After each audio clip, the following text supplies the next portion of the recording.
incredible presentations. Yeah. I've loved them. I just got back from the World Bank as a surprise visitor. I went over there to watch them deliver the session live to their employees. It was great. So it's exciting. We've got Patrick Dubois coming on for the next keynote. And one of the things that is interesting here is Patrick started the DevOps Days 10 years ago in Ghent. And first of all, congratulations, Patrick, for your 10th anniversary last week. Thank you. That were 10 candles, so that was great. How'd it go? How many people showed up? I think about 500 people. Oh, my goodness. Like close to 40 or 50 cities around the world that already organized some events. So it was really a get-together with a party. So much like this. I'd like you to show the people the map behind your head there. I think that's fascinating. Yeah, so this was a gift from the people, and every pin represents like a location that has been a DevOps Days event over the 10 years, and those people actually came to Ghent. So it was an awesome gift. Thank you for that. And you had 72 events this year alone. Totally, right? Yeah, that mind blown. We have 190 plus events today, viewing parties around the world, which is also like mind blown. Everywhere around the world, over 30 countries, over 160 countries participating in All Day Devops this year. And I was just talking to Patrick before we started here. Like you started this 10 years ago. 10 years later, you're sitting at a conference and there are people in 160 countries wanting to learn about DevOps. That gives me chills just saying that, you know, here's someone that was at the start of that. And in 10 years, there's this massive movement around the world. It's got to be quite humbling. Yeah, it is. You know, people coming up to me at the event and just saying like, you've changed my life. You know, that's insane, right? Yeah. Whatever happened to the industry, you know, we could say we improved, but that we actually got to improve people's lives, that's really insane. That's great. What are you going to talk about today? What you going to cover? Well, last time we spoke, you said about hints and glimmers of things that will happen. Yes, I did. You know, that's the curse of being there from the beginning. Everybody wants to have you talk about the future. So I don't know the future, right? I've never had. I see patterns myself of things that like I encounter, and I see people and I talk to people. So I'm kind of going to distill today on going beyond DevOps as most people think about it in the enterprise. And I think I'm going to try to make a connection with other departments outside of what we're used to thinking about that will influence DevOps. Excellent. Let's get started. You want to pull your slides up?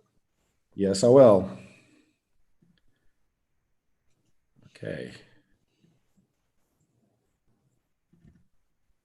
Can you see my slides? You're good to go. We're going to go on mute, and that way you've got it. We'll be here in the background if you need it.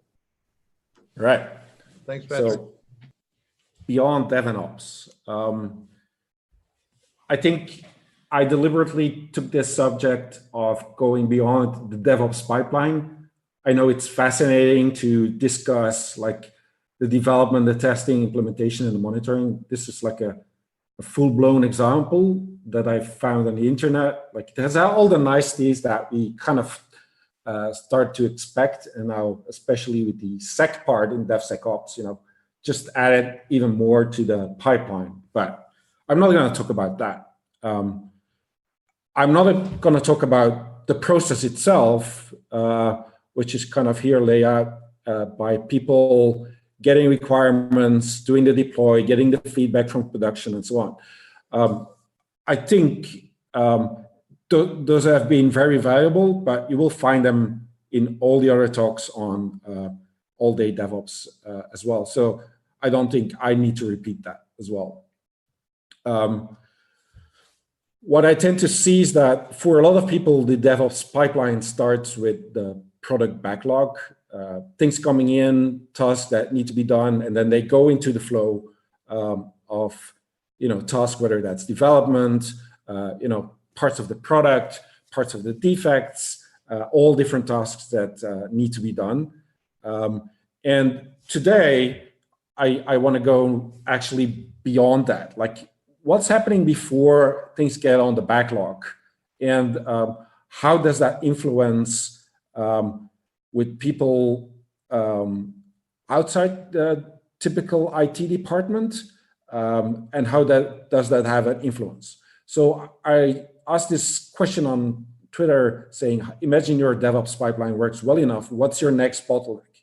And I think most of the people said, I'm going to improve my security. I'm going to go faster. I'm going to go better, and so on. But not only a few kind of thought upwards in the value stream. 5 years ago, I joined a little startup, and after we did prove the whole DevOps pipeline, we were gonna use the proof of concept and start selling it as a service. So that made me think, like, the first thing that we need to improve is actually sell this. So I looked for hints around on more of an agile approach around sales, and I found this book. I think it was actually Jim Kim who hinted to me and said, like, this is the agile version of sales. And I wasn't much of a salesperson myself, because you're in technology, you assume the thing that you're working on has been sold, and you continue in that. I find it fascinating, and I apologize for the picture because I couldn't get it with a higher quality. In the book, they say, well, you shouldn't have like one salesperson roaming the field and then coming back to the company as a lone wolf. So very similar to not the lone dev or the lone ops. They advocated it's part of a whole process. So somebody creates a campaign and then moves it to either internal sales or to business development and pushes it out to people in the field. And there's customer service to help them with that field. So for me, it was interesting to see that, yes, they have kind of a process in place with a lot of players to make it redundant, to work together. There's a lot of handovers, typically as we would have in the DevOps pipeline, as we would most typically call it. Hey, Patrick, just really quick. I think we're seeing 95% of your slide, but I think we're missing maybe the very bottom of the slide. So okay. If is that improving? Yeah, good. All right. Okay. Thanks for that comment. So the sales pipeline is something that is very logical, but I find it fascinating that this totally looked like a Kanban board to me. The sales pipeline, a new lead coming in, talking to the customer, meeting, proposal done. So it's very similar. So hey, that's interesting. All these kind of stuff we were doing in IT, but they're doing it in sales as well.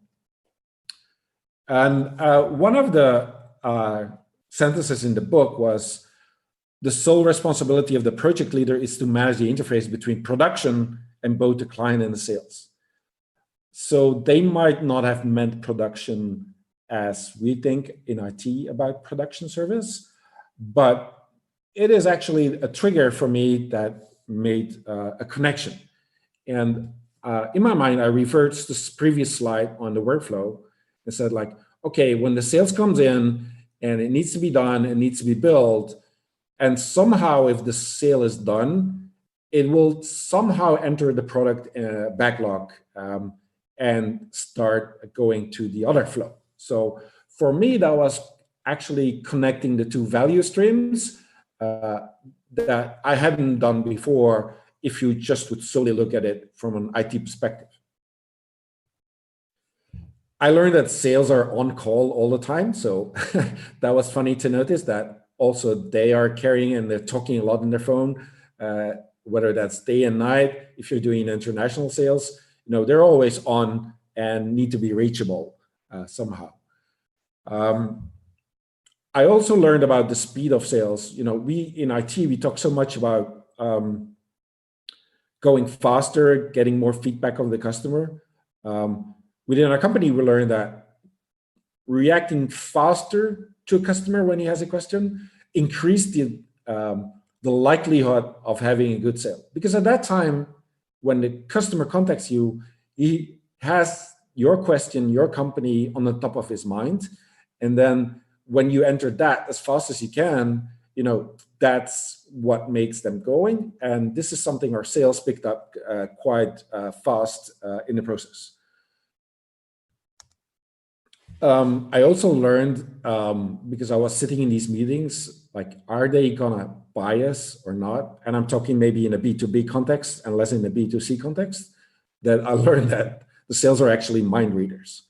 And this reminded me of when you have a backlog that comes in, the IT people feel that we have to read your minds because the specs are unclear. We don't know what they really wanted. And so it's even starting much earlier in the stream with the sales themselves. Like, what does a customer actually want? What does he say he want? What does it really mean? What we can offer him?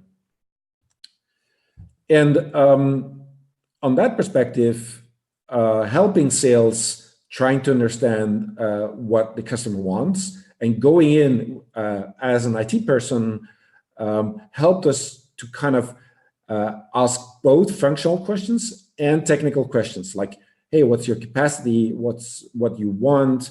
How do you see this happening? And going much early in the process together with the sales has really helped us.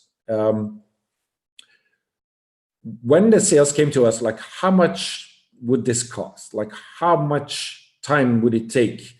As an engineer, you would think in absolute values. You'd say, okay, I'll calculate how much Amazon on average would use. I know we have a cost for this and so on.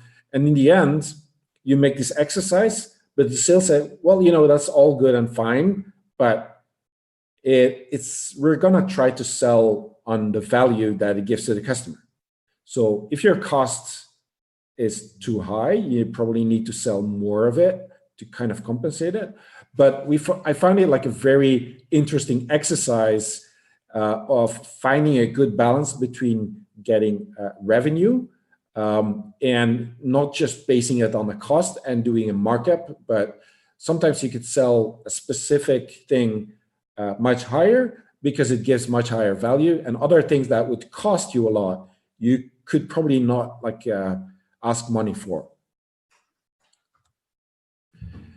And what I really felt is that the same uncertainty that we would have in our backlog of estimating stuff is really happening at the sales process already.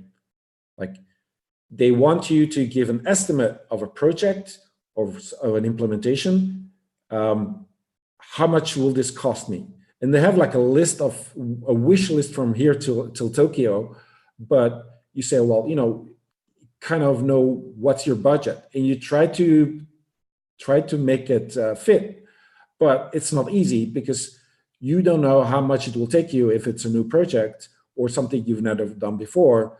And so all the discussions we used to have in the backlog, like, hey, we don't know, we have to estimate, we were having the same conversations before the sale was even done. But the good thing now was that at least we're involved in the process, and not just after the sale, and then we could go in. And that's also the point where you have to ask the questions. I also learned that as a technician, I tended to scare the customers away because I was asking them questions like, hey, do you want this redundant or do this? So I was learning that these were actually not the right questions to go to the customer. So I had to reframe them to make it like better fit their mind and to get better answers. But still, the estimation was a really hard problem at that time.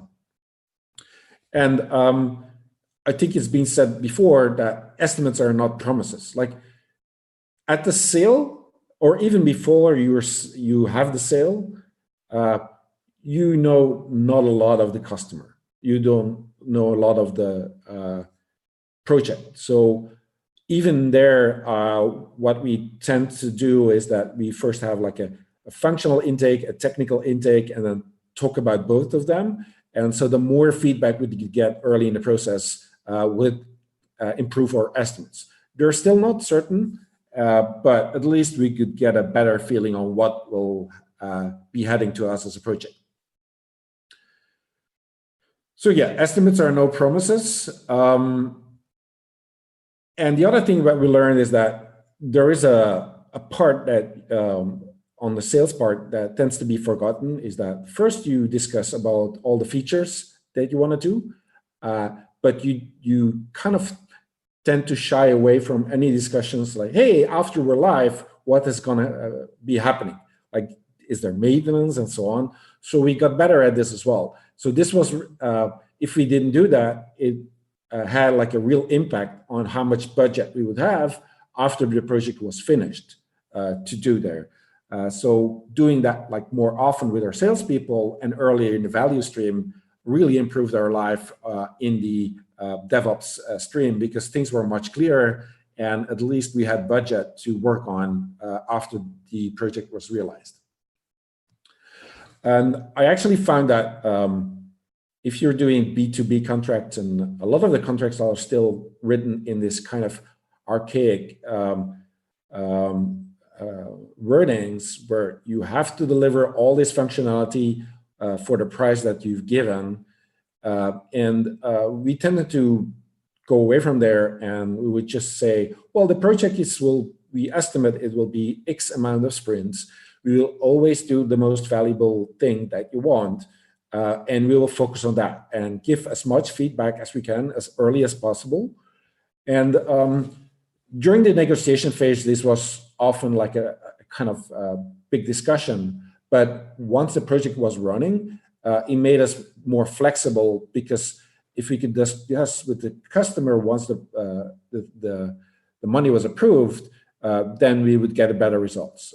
We were lucky that we kind of hardly ever had to discuss at the end of the project that features had not been done. They might have not been done, but because they might not be valuable enough, we got away by not doing them, because they looked nice in the beginning, but they were not adding any more value later after the domain of the problem became clear.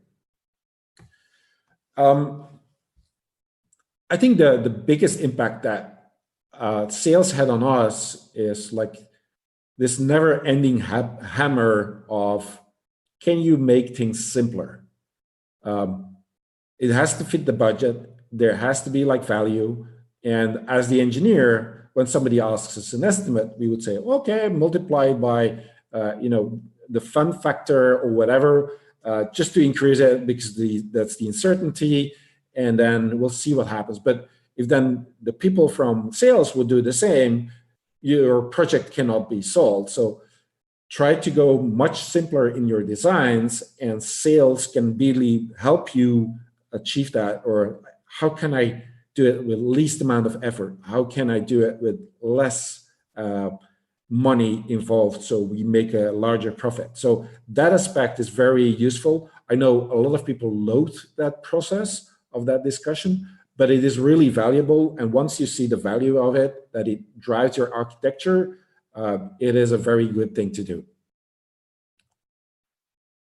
We also found that as the IT person, we would have the idea that, okay, what can we contribute for the sales? We're actually not really in the process, but we learned that documentation and having public information as much as we can really helped us to overcome maybe not the customer itself, but the customer's IT department that had to give a go as well. So doing documentation really helps and made us sell the product better. Something you might not think about when you're just writing that documentation, because you would typically have the end user in mind and not the salesperson in mind that will buy your product.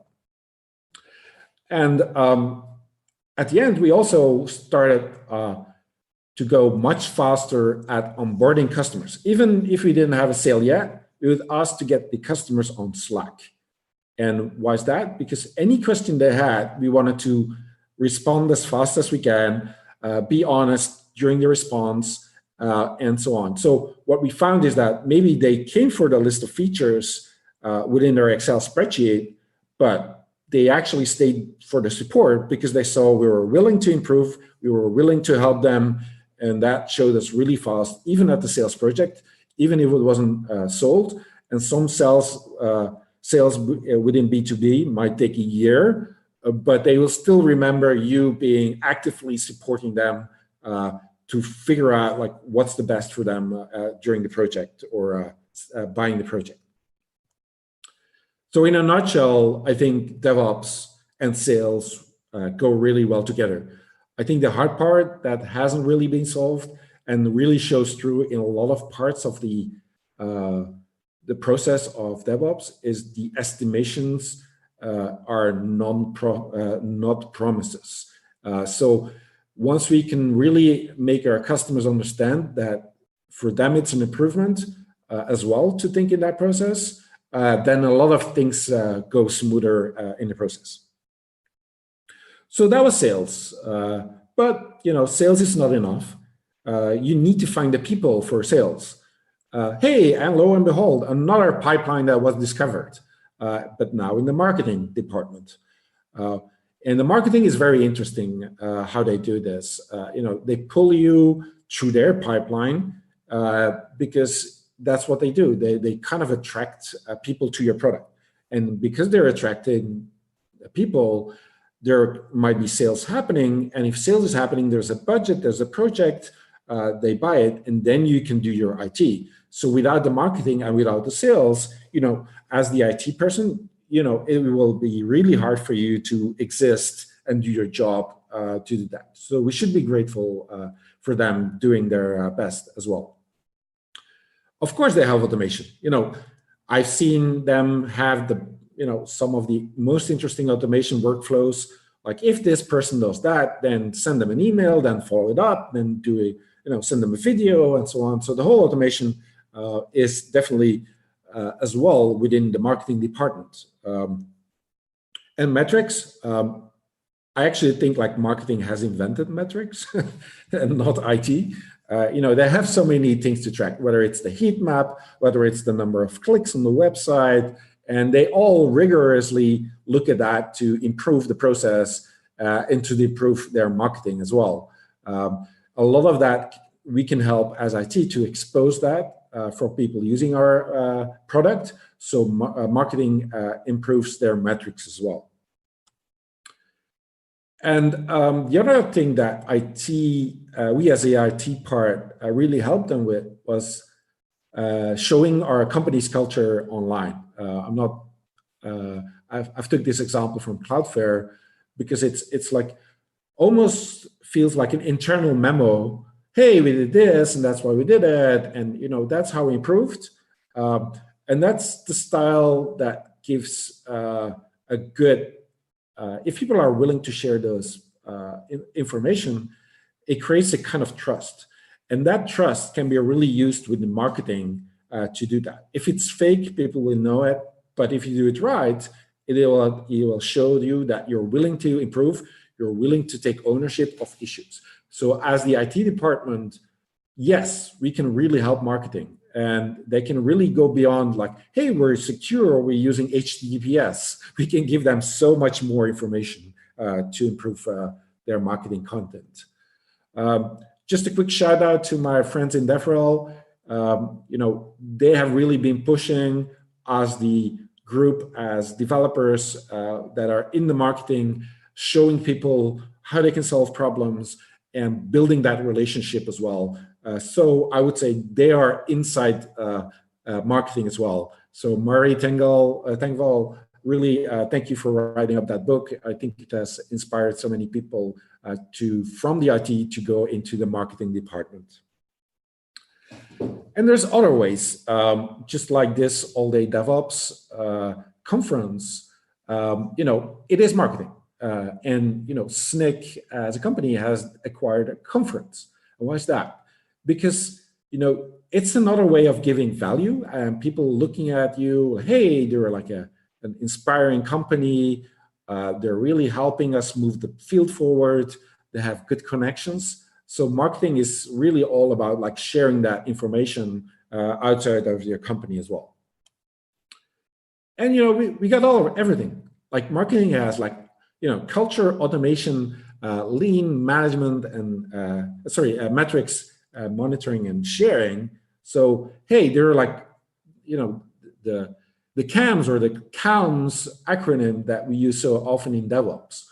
We might not realize it, but they're doing very similar things. And even though they have been like serverless for years, they're doing exactly the same process and trying to do their best as well. So DevOps loves marketing. Go upstream and really help them.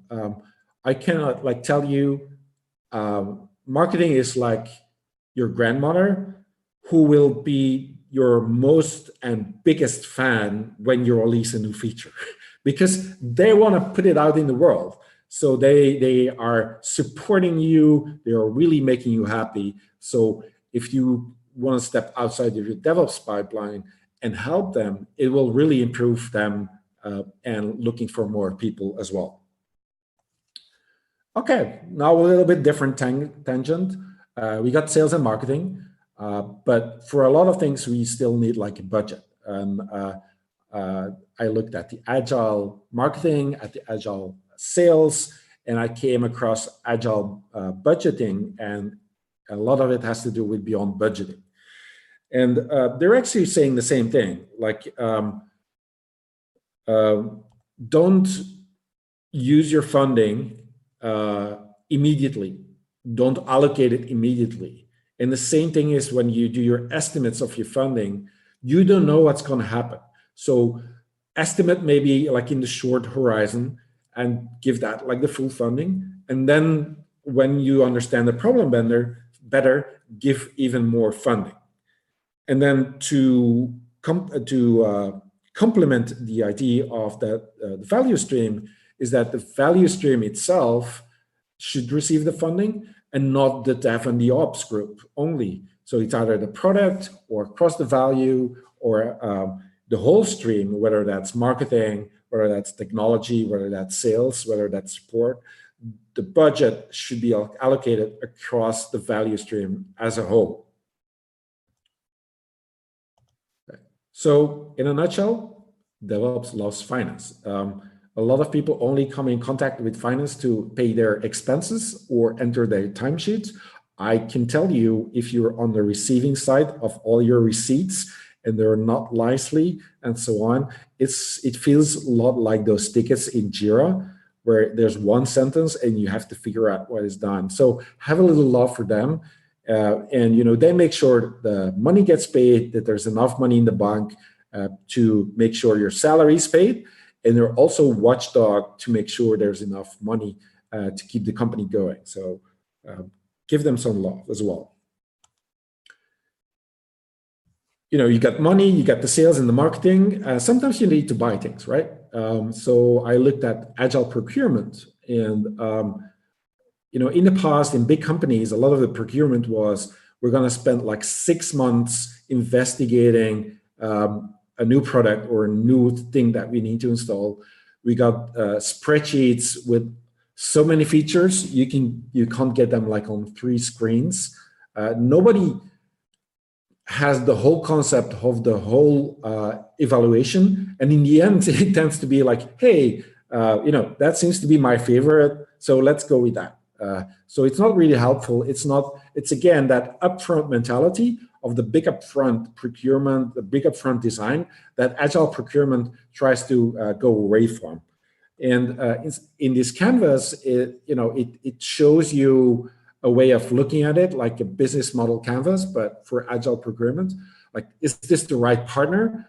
You look at the capabilities versus your needs. Is the cost structure okay? Because features one thing, cost structure is the other thing. And then the risk, like, is there a good match with the hard and soft skills for us taking these needs on, us taking this product on, and the companies or the solution that we're buying, and then the future risk. And then the keyword there is that, like, is the supplier going to be a partner in the future or not? So that's one of the key points that you want to evaluate and get better at. And not just by using your spreadsheet of all the features, you need to take that into account as well. And ideally, you can do a lot of experimenting in small steps and don't introduce that like a big bang, but you use one, you improve that, you try a proof of concepts and you go from there. And that made me think a lot of what I usually say about like serverless. Like serverless made us think about, okay, we can do it maybe cheaper as containers, and it might be more easy and somebody else doing the work. But for me, serverless is just a manifestation of serviceful, where we tend to be using a lot of different services. You use Gmail, you use your Circle CI, you use all these different services to run your business and to focus on your own domain and not having to build everything yourself from scratch. And so I think serverless, in a way, is a manifestation of procurement, in a way that it's services that we start using more and more, whether that's the cloud or any other, that supplier mentality. And, with people suppliers, it's often the case that you say, hey, I will work with them and I need to know them. But with cloud services, it's going a bit different. You look at the documentation, you see what's happening, you swipe your credit card, you do a proof of concept. There's no communication, which is really strange in the beginning. But then you learn the communication works in different ways. You see how they react to your questions, like the speed they're replying to you, much like we did on Slack. You look at like what information they have when things go down. Is there a status page and so on? So the communication goes on in a different way than we're used to. And for a lot of people, if it's not within their own pipeline or their own authority, they think it's outside their pipeline. But we need to treat the suppliers with the same respect and with the same due diligence to do that. So DevOps really loves the suppliers, in my opinion. And then there's Agile HR. I found this Agile HR manifesto. A lot of it has to do with the values that we put in a company. Even though you might have the money now, you have customers and so on, it's about how you organize yourself in turn and what culture are you promoting. So they are very close and important within your Dev and Ops pipeline, because they set the kind of the standard for everybody who's getting hired, how your company thinks about employees, how they think about like supporting you and going from there. So this has nothing to do with any of the tools, nothing to do with any of the delivery and the coding. It's just like, how does your company support that? And you tend to forget this, but this is an actually big part on influencing how the pipeline will work or not.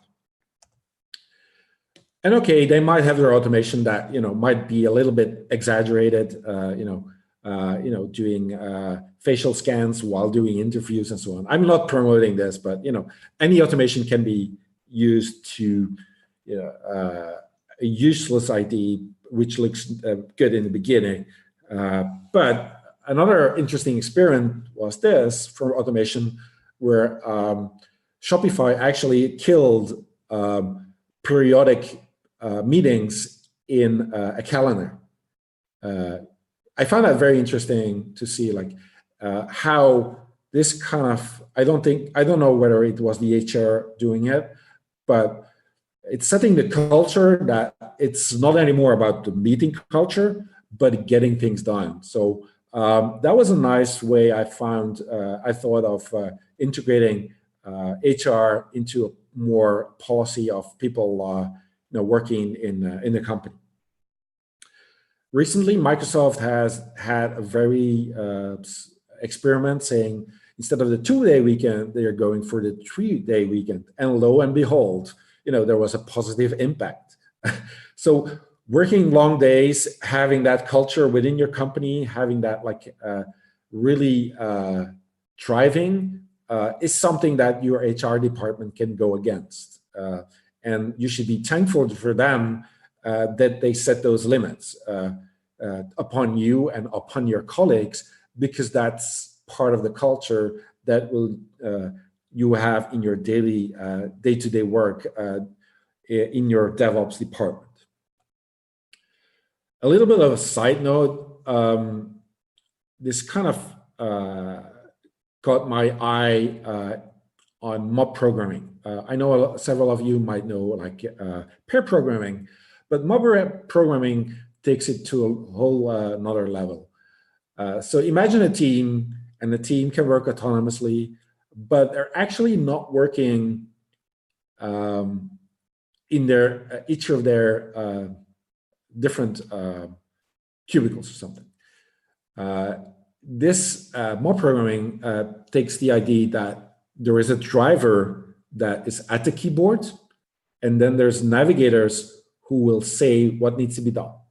The difference is actually everybody's there the whole time. There's people doing this full-time, doing this collaboration full-time.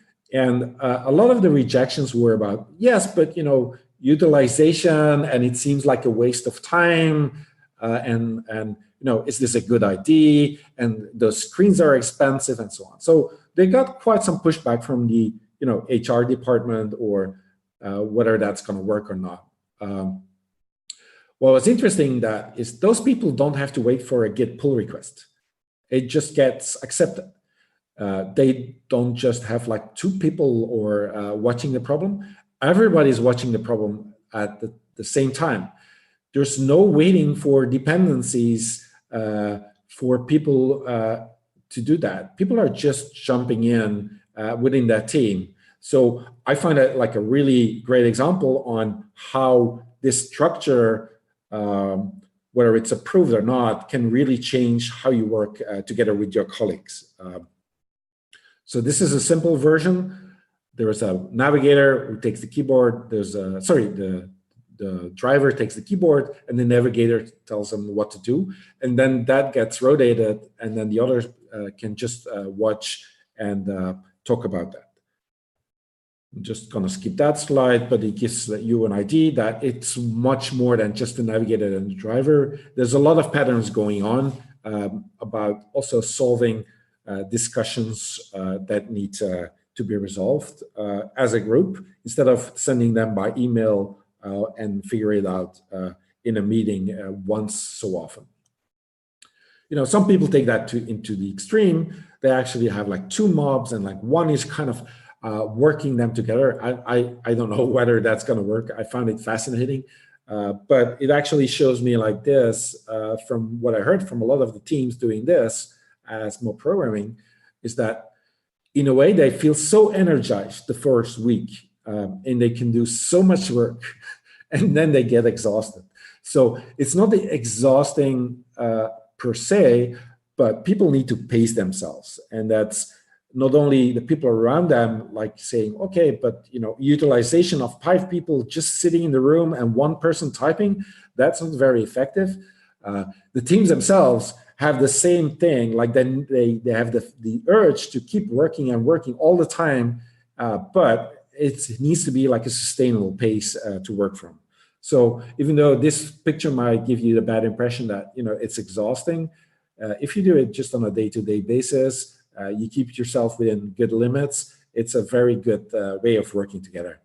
And that brings me to this point, is that whenever you optimize, either it's for money or time or people utilization, it's just a bad idea, because it's so much more complex, and finding an optimum on a lot of different levels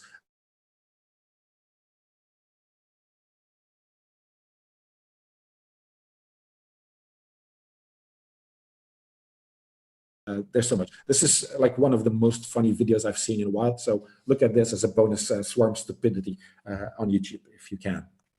And for this, find this YouTube podcast, Mob Mentality, if you want to know more about mob programming as such.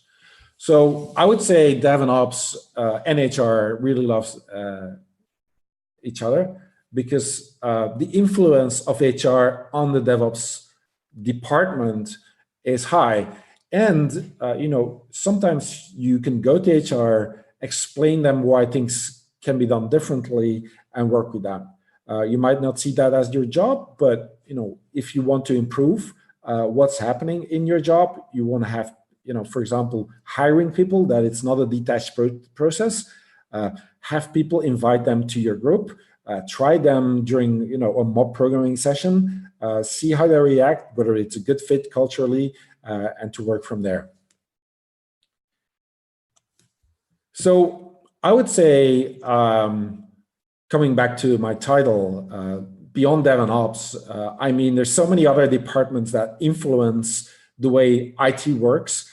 And then you can reach out, you can have value for them, and they can have value for you. So much like we had like the silo between Dev and Ops, at first we saw them as different people, different departments, totally unrelated, living in their own world. I learned that there's a lot of value in going upstream and learning from those people and helping them solve the same problems we have, just in a different domain as well.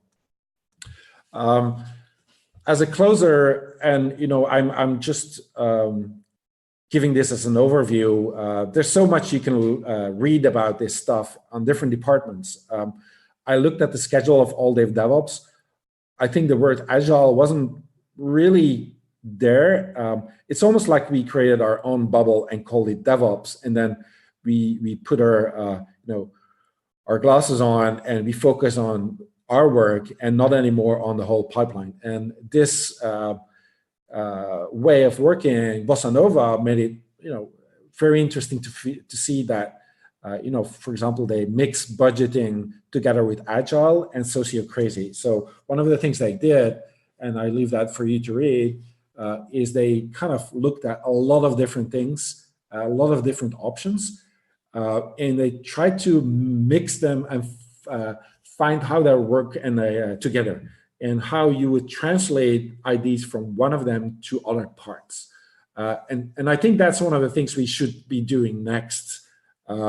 If your DevOps pipeline or process works well enough, the improvement might be very well outside of your authority, and you need to think about a much broader perspective from there. So the map is not the territory. Like in the beginning, I would have been thinking about, hey, DevOps is definitely business, and then DevOps, QA, and so on. And only over the recent years, I understood like finance, legal, HR, marketing, sales, they're also part of this. And I kind of even made a mapping on the developers are kind of like the marketing people. They're always like feature willing to share and so on. The project managers are actually like the sales. They look at, what's the cost? Can we drive it down? Can we do it faster? HR is like the coach working with you together. Ops is like the legal, because nobody wants to talk to them or sees them unless there's an issue. And as a finally, I think the real testers is finance, because they see how much money is in the bank. And they are your test of your company, whether that's going to succeed or not. So DevOps loves Agile. I don't think we have to exaggerate that DevOps, there's DevOps sales, DevOps marketing, and so on. Just, stick to Agile as such. And that's, I think, where we should be going, is that we should listen way more to people doing, Agile integrations with the other departments and see how we can work with them. Another bonus, if this podcast about troubleshooting Agile is something you could look at, they're in my slides, but they're doing a really good job at figuring out like the balance between Agile over multiple departments and Dev and Ops to work together. And I think that's it. Thank you for listening. I hope I expanded your view a little bit. It might not have been what you're expecting, but that was my goal, to kind of broaden your mind and to work from there. So thank you very much. Broadening my mind. Yeah. Yeah. There's some comments in the Slack channel, Patrick, about the mob program. Somebody said that it's an awesome way to go. How much experience have people had with that? I think it's been around for like 1 or 2 years now. There's an uptake on it, or maybe it's just because I'm looking into it so much. But people tend to be happy on going by this. There's a little bit of hurdles, like I said, with HR, looking at it very strangely, like people sitting in a meeting room the whole day, like that feels like insane. But so far, I did a little tour of speaking with people doing mob programming, and they're just so happy. They're just so happy. So I think that really counts on that it's working very well. So yeah. There are a lot of great points that you made through your presentation, and I think really are starting to come out through the DevOps community in different ways, and you're really emphasizing that kind of beyond IT, beyond development, beyond operations, there are these other parts of the organization. People like McKirsten hit on this in his From Project to Product, in his kind of relation analogy to the BMW factories that he covers within his book. But I think a lot of these questions and people sometimes don't hit on it because they're so deep in the developing the application that they don't necessarily see outside of their part of the business or their part of the group that they can see within the business is your conversation on how do you know what to build and what people are going to buy that you're building. Well, the salespeople actually know that, or if it's a SaaS company and more of a SaaS environment, maybe it's the marketing team knows like how are people interacting with this stuff? What are the metrics around the use cases for the products? And I think that connection to the sales teams, connection to the marketing teams to kind of expand out like what are we trying to do, and even customer service. I wrote down I came for the product and I stayed for the service. That's true of tons of organizations, right? If you're a SaaS business, that's why you're sticking around, why you have recurring revenue year after year is sure you're building new features, but people like your company. They like the support, they like the service that they're getting afterwards. And that has to be part of the DevOps play or beyond DevOps play that I think people have to recognize. Our friend Ernest Mueller put in in Slack. You'll see that seeing DevOps related to a sales pipeline in this way is kind of something he can't unthink, right? And like this is something he wants to go and share. So yeah, that's one of the things I'd like you to expand on a little bit, Patrick, is because we have a list of comments about the mention of the sales process. Have you experienced that? Have you seen it, or is it just an idea you're working with? Well, even in his own company, right? Yeah, we did it, ourselves, but I've seen it, others tweet and talk about it.